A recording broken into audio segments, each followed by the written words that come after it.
हर कोई अयोध्या आने को आतुर है। आज अयोध्या में त्रेतायुगीन वैभव उतर आया है।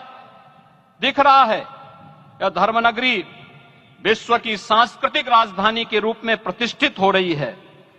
पूरा विश्व दिव्य और भव्य अयोध्या का साक्षात्कार कर रहा है। आज जिस सुनियोजित एवं तीव्र गति से अयोध्यापुरी का विकास हो रहा है वह प्रधानमंत्री जी के दृढ़ संकल्प, इच्छा शक्ति और दूरदर्शिता के बिना संभव नहीं था।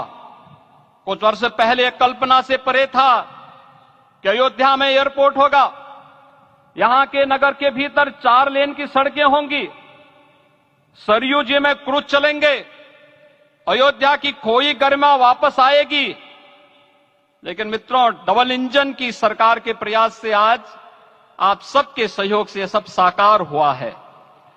सांस्कृतिक अयोध्या, आयुष्मान अयोध्या, स्वच्छ अयोध्या, सक्षम अयोध्या, सुरम्य अयोध्या, सुगम्य अयोध्या, दिव्य अयोध्या और भव्य अयोध्या के रूप में पुनरुद्धार के लिए हजारों करोड़ रुपए वर्तमान में यहां पर भौतिक विकास के लिए लग रहे हैं।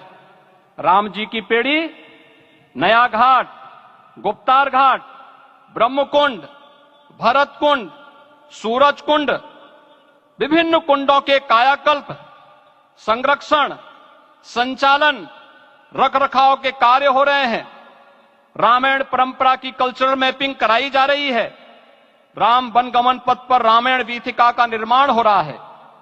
नई अयोध्या में पुरातन संस्कृति और सभ्यता को संरक्षण तो हो ही रहा है, भविष्य की जरूरतों को देखते हुए आधुनिक पैमाने के अनुसार सभी नगरीय सुविधाएं भी विकसित हो रही हैं।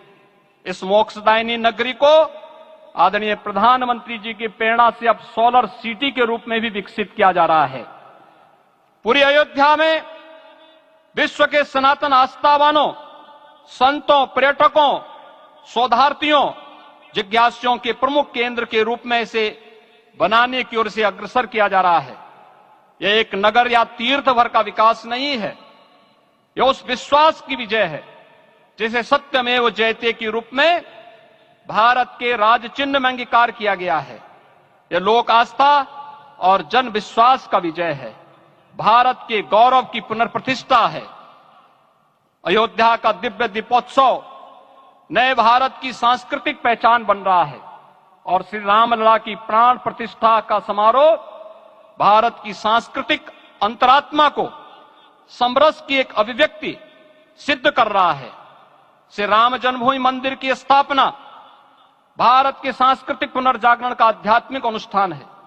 यह राष्ट्र मंदिर है। निसंदेह श्री रामलला विग्रह की प्राण प्रतिष्ठा राष्ट्रीय गौरव का एक ऐतिहासिक अवसर है।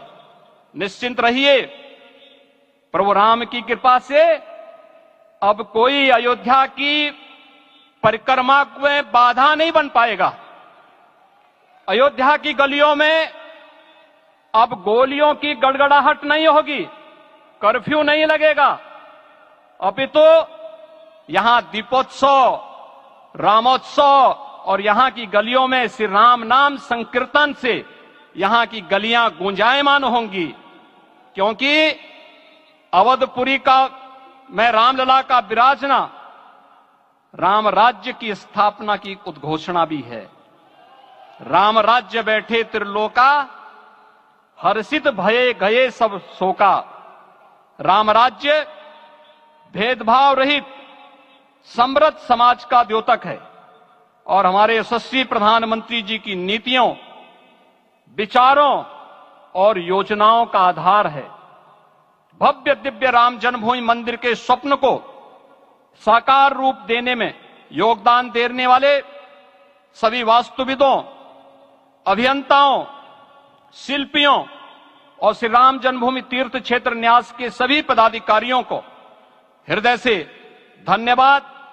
पुनः आप सभी को रामलला के विराजने की इस ऐतिहासिक पुण्य घड़ी की बधाई। आदरणीय प्रधानमंत्री जी, आदरणीय सरसंघ चालक जी, माननीय राज्यपाल महोदया और आप सभी महानुभावों का मैं एक बार फिर से हृदय से स्वागत और अभिनंदन करते हुए हम सब जो संकल्प पूर्वजों ने लिया था उसकी सिद्धि की भी सभी को बधाई देते हुए प्रभु के चरणों में एक बार पुनः नमन करते हुए पूरे प्रदेश और देशवासियों को आज के इस रामोत्सव के अवसर पर कोटि कोटि बधाई और अभिनंदन देते हुए अपनी वाणी को विराम देता हूं। जय जय सीताराम। राष्ट्रीय स्वयंसेवक संघ के सरसंघ चालक डॉक्टर मोहन राव भागवत जी।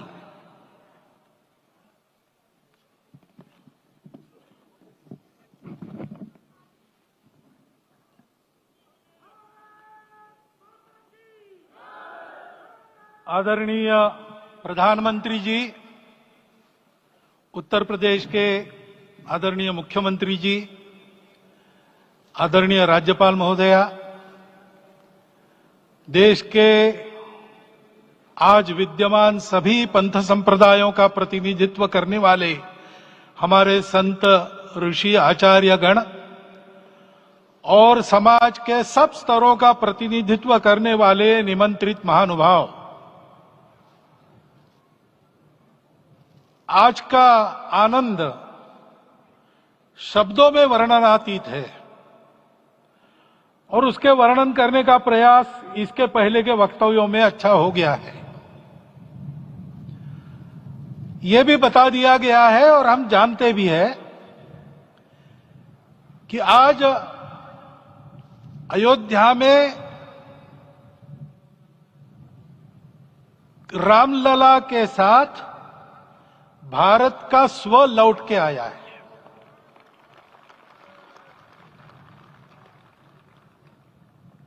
और संपूर्ण